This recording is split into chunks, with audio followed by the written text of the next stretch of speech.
Good morning and welcome to the Counseling View. It is July 11th, 2015, and we will be starting off our morning discussion talking about Bill.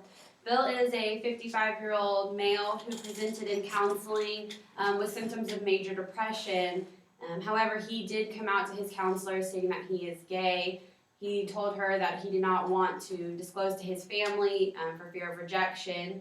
He's also stated that he has been using alcohol recently, is having feelings of guilt from stuff that he's done after drinking. So we'll get started. Our first question is, using the theories of crisis discussed in class, how do you conceptualize what's going on for Bill? Well, I think I kind of took from the ABC kind of model, or the ABC, the double ABCX kind of thing, where I kind of looked at it as like stressor. I think his major stretcher was him like basically not being able to basically be himself, coming, acknowledging that he is a homosexual male and, to people that he cares about. I mean, that's what I feel about his stressor. Yeah, it was kind of the same thing I was thinking. I thought about two things. One about just coping in general, like the different coping models, and that he was doing avoidant coping because of the drinking and trying to,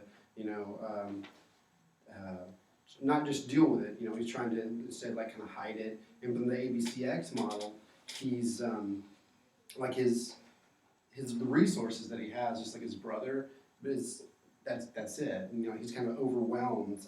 His problem's overwhelmed his existing resources. I think the fact that he stated, I can't go on like this, that suggests he's kind of like in a crisis type situation.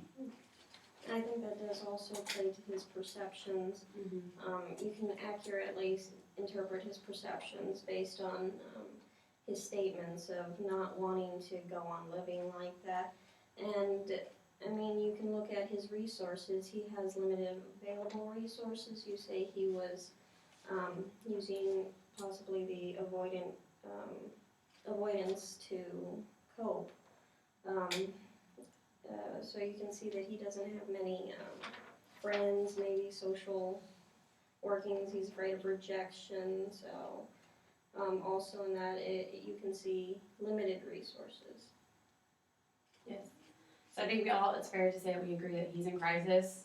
And I think that what I kind of took into it was they talk about the definitions of crisis, and you have to first perceive that the stress is negative. And I think that he didn't necessarily say that it was, but I think by fear of rejection, not wanting to tell his family, and the drinking, and so more of his external behaviors proves that he perceives that as a negative stressor. So I definitely, like you guys, took the ABCX model into consideration. I also kind of looked more at the adaptational theory and the systemic ecosystemic theories, and kind of just thought about how that all plays together, and kind of it pretty much mirrors the ABCX model, I think, as well. So next we are going to talk about what possible diagnosis you might have considered for Bill's case, and how you would decide if his reaction is normal or if it's pathological. Personally, I think the major depression, diagnosis is pretty accurate. However, I would kind of like to ask a little bit more about other aspects of his life to make sure that it is depression, because maybe, this identity crisis, sexual identity crisis, is kind of like how he's defining himself. Maybe that giant, problem or issue that he's having is affecting his whole life, where maybe he does have some positive things going on, but we don't know, because that's how he defines himself by his sexual orientation. Him not being able to be himself and coming out is affecting everything else. So maybe if we can look and see if it is, maybe he does feel like he has positive things going on in his life, or maybe that's the only thing that's affecting it, or maybe it really is depression. He really is seeing negative things in all aspects of his life, and not just his sexual identity. I kind of looked at his major depression, and I really actually didn't see his depression. Yes, I saw the symptoms, but as far as his severity of symptoms and the duration, I felt like it was too short after coming out, because I feel like since coming out is what started, almost triggered all of this. that maybe he didn't actually have it. Because I was looking at the number of symptoms and versus like the duration and the severity, and I just didn't see it. Like, for example, experiencing depressed mood, is that an all day, everyday thing, or is it just sometimes? Is it, he never mentioned a decrease in pleasure and activities, no weight loss, no lack of sleep or more sleep. So I just am not sure that I would, not right now at least. Maybe I'd have to see if he was experiencing those symptoms and ask him, but as of what we were given, I just don't know that I feel comfortable with that. Yeah, I think so too. I went ahead and put him as a diagnosis of major depression with anxious distress, is what I wrote, like really mild. But yeah, they don't give a whole lot of indicators, so you're kind of guessing. So, we need to dig a lot more into Right. that to figure out, okay, is that what's going on, or is there other things? Like, anyone in the situation that doesn't have, that worries about losing their family support, it's a normal reaction, Right. And so I also thought about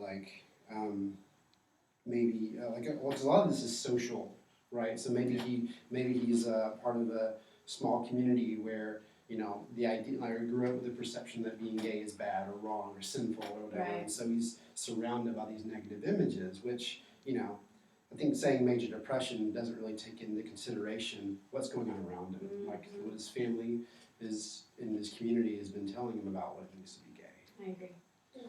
And I think as counselors, we all want more information just to rule things out. Given the information, I also didn't see the indicators of major depression that I would have wanted to see. So I did think it was possible to diagnose him with social anxiety, given that he was afraid to come out to people. He didn't trust people. He had a fear of rejection. So a lot of that kind of went into my thinking of maybe social anxiety as a possible diagnosis. But again, this circumstance that he is in could be seen as extremely normal, given, I guess, the social norms that we live in today. Mm-hmm. I think we're all come to an agreement that, it is kind of iffy to place a diagnosis without getting more information. Mhm. Absolutely. I never even thought about social anxiety. Yeah, I never Yeah, thought about that that's a either. good point. That's a good one. The things, I forgot to mention, some of the things I noticed too that kind of led me to kind of think maybe this was maybe depression is, persistent sadness, low energy, social isolation, irritability, and nervousness. That's what kind of got me. Yeah, so it's like, and a feeling of constant unease. And so those are kind of symptoms that I was thinking, yeah, maybe, but I agree with kind of what the consensus is that we really can't say that definitively. Right. Well, my thing is separating out what is him being in crisis versus him having a lasting long-term depression. Absolutely. You know what I'm saying? And kind of playing off of, he doesn't feel like he has internal and external resources. So Yeah. of course he would be drinking. Of course he's not going to want to tell anybody if that's what society's telling him. So is that just normal crisis? And can you diagnose someone with depression while they're in crisis? Because they say, you can't really that's like diagnosing somebody as like psychotic, having a psychotic break while they're in crisis. That's not exactly a fair representation of maybe what he's going through. Absolutely. So, all right. So for number 3, who else do you think should be involved in your assessment of Bill's current risk and or ongoing treatment, and why? I personally think, the crisis team. I think we need to have a crisis team, especially other mental health professionals, especially psychologists, and even medical doctors when it comes to, him having this issue to rule out depression. Medical doctors can check the thyroid to see if there's any issues with actual depression. Also, maybe if he's having an issue with it, maybe a psychologist or even a psychiatrist can really help with clarify the diagnosis of depression. Mm-hmm. Absolutely. That's one of the things I read too, is that he, we assumed he was in good health, but we need to follow up to make sure with his primary care doctor and then possibly, specialty doctors to make sure that there's something else not going on that we're not aware of. And also, I think it'd be important to include his brother in all of the, in the treatment process as well. Maybe if Bill chooses to come out to his family, I think it'd be helpful to have his brother there with him as, kind of a supportive base. I think it'd also be quite helpful to have Bill connected with gay affirming groups. Yep. So, going to getting other social types of support type groups, and maybe if it's if he got these messages about, negative messages about being gay from religious groups, and finding gay affirming religious groups he can participate in. Mhm. And so just, I think, kind of getting a support in the family, and then maybe also additional coping strategies as well. But I think increasing his social support would be a huge step. Well, I did think of bringing his brother in, possibly, I'm sure getting his consent for it would be, that's important, of course, but given that he actually sees himself as the caregiver to his little brother, I thought that might be maybe a problem that would arise in his process from going there, but also figured that other colleagues might actually have some, more ideas. Probably, I didn't think about the groups that you can, refer to. Yeah. And I didn't think about the medical doctor, but that's a good point. I thought about a psychiatrist for medication, if that is the route we end up going with the depression to kind of help regulate all of that. But I didn't think about checking for sure to make sure his overall health was, but that's a very good point.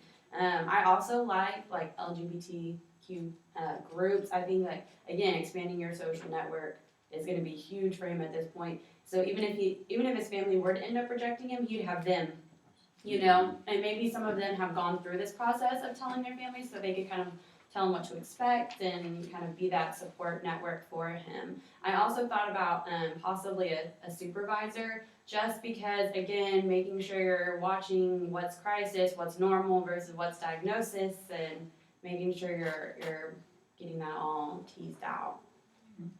So, for our last question regarding Bill, we're going to talk about assessment of his levels of risk.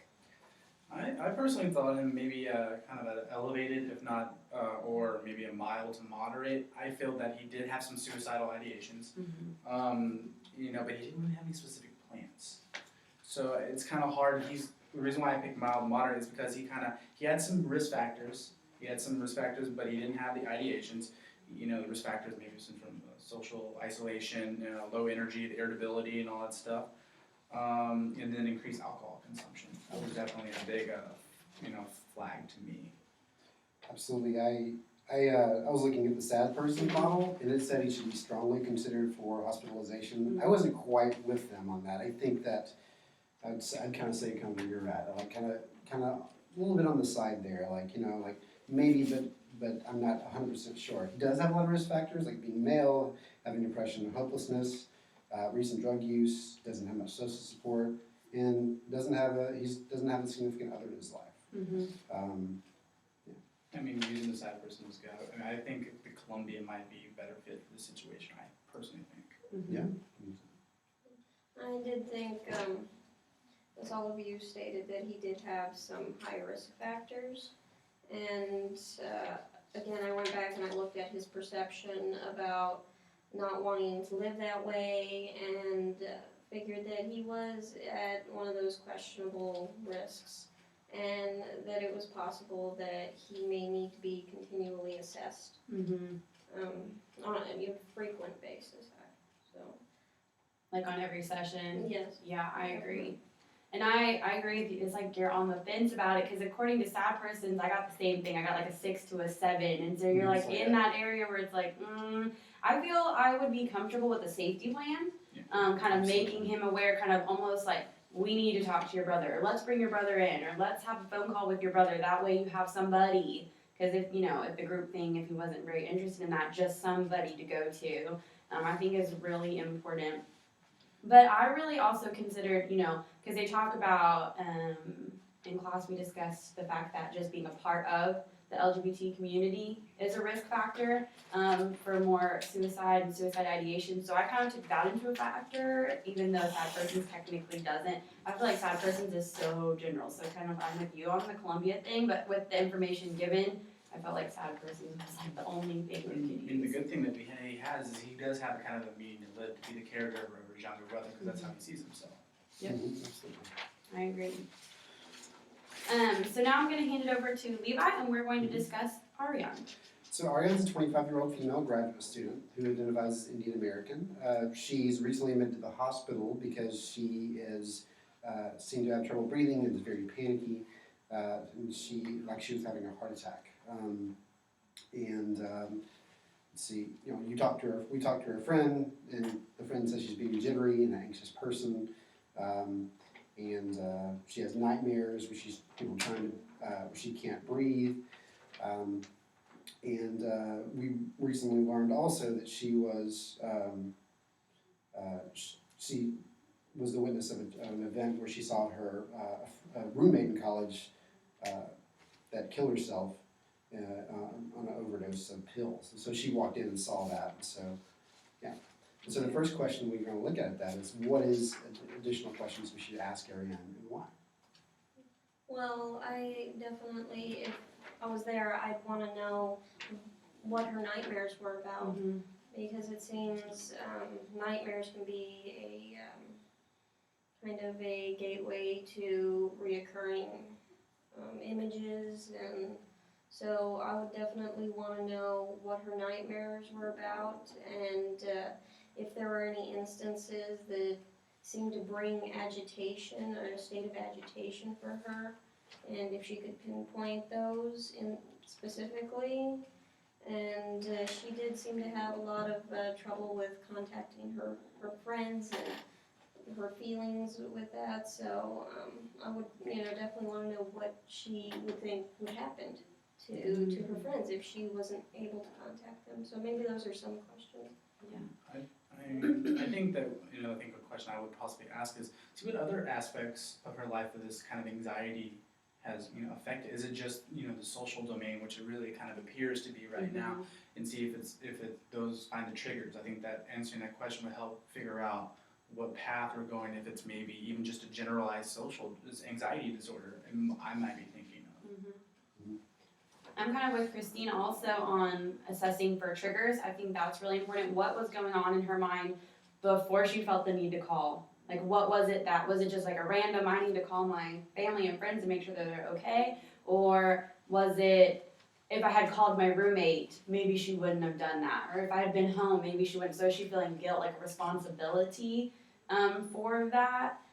Also, I would like to, kind of like what you were saying, Christine, about asking her about her nightmares and her mood swings and kind of assessing that. Because I think that's an indirect way of getting at what happened with her roommate. She doesn't have to tell me step by step. That might re-traumatize her, especially since she just had a panic attack, but it's kind of an indirect way of getting at, maybe through your nightmares we can assess what happened more with your friend and what that was like for you. Yeah, I definitely did want to go the more indirect route, not the direct one, when I was reading the details of this particular case, because you really don't know what's going on with her, if the incident prompted this, or maybe she was like that before. So I would definitely want to go the more indirect route in this case.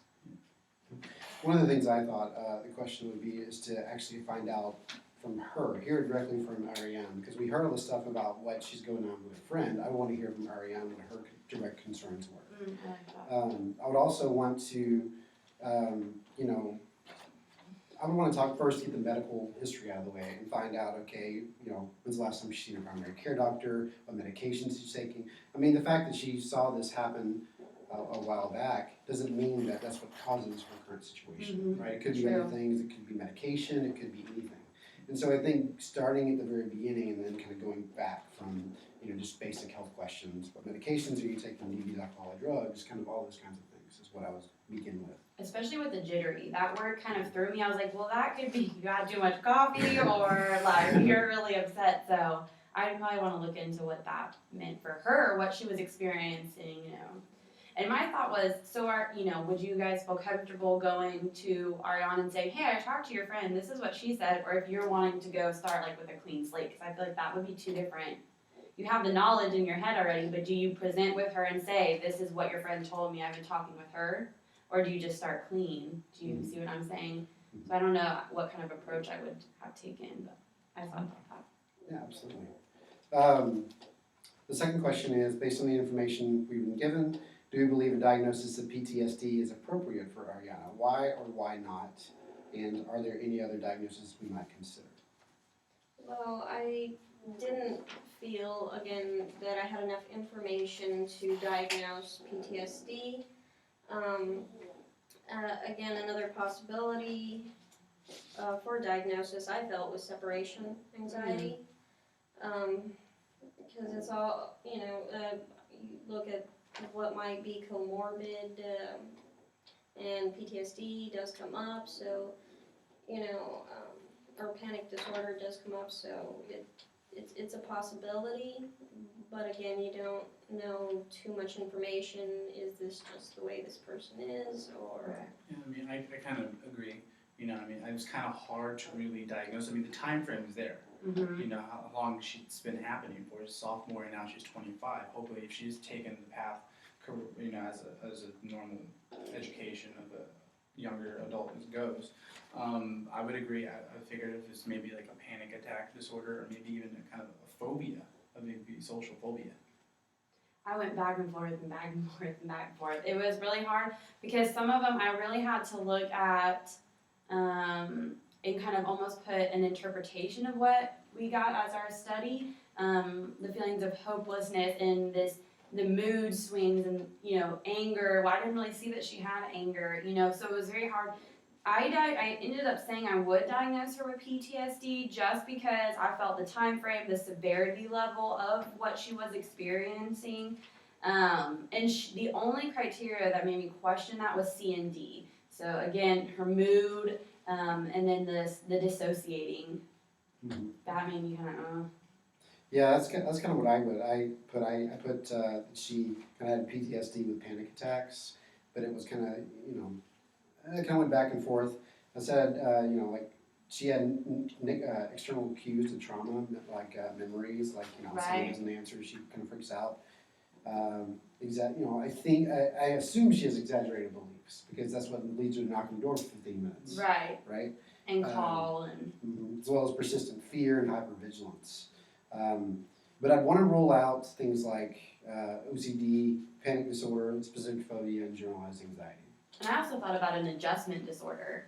Mhm. That after this event, she just hasn't come back. You know what I mean? Yeah. She just hasn't readjusted herself. So I kind of toyed with that one a little bit. But, I mean, she was right on the line where I was kind of, Yeah, I think it's definitely something we have to really start a ruling out process. yeah.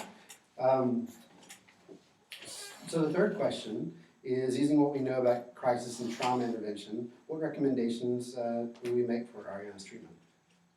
I mean, definitely bringing in other, mental health professionals would definitely be a key, especially maybe even a psychiatrist to help maybe with diagnosing.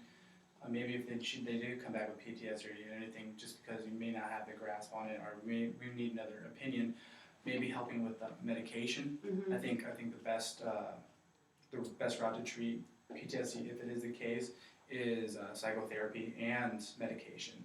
So, maybe an SSRI, that helps with treat the anxiety kind of symptoms and disorders that she's been having. Mm-hmm.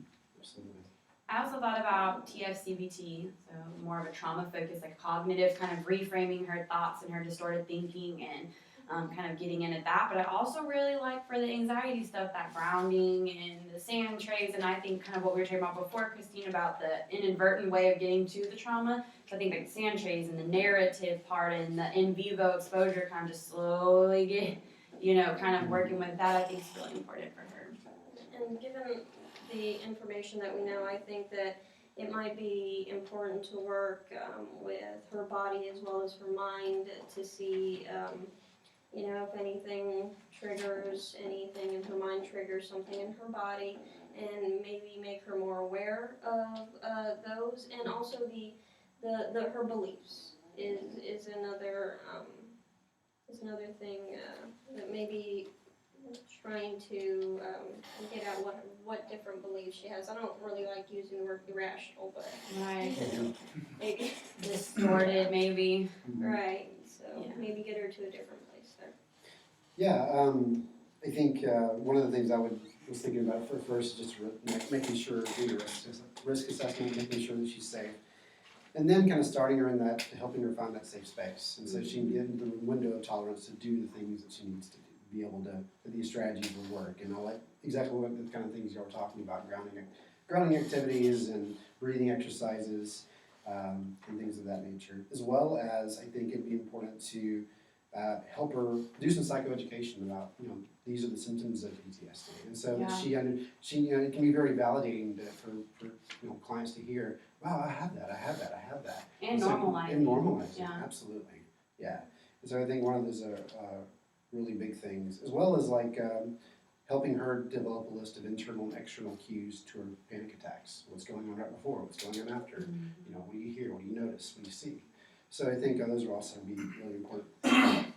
And also, like, I guess kind of building off of that is increasing her self-reliance, Mm. and maybe even her self-esteem if she's one feeling guilty. Like, if I had been home, this wouldn't have happened, or if I had called, maybe the calling thing is what she's sat on and thought that if she had done it, that wouldn't happen.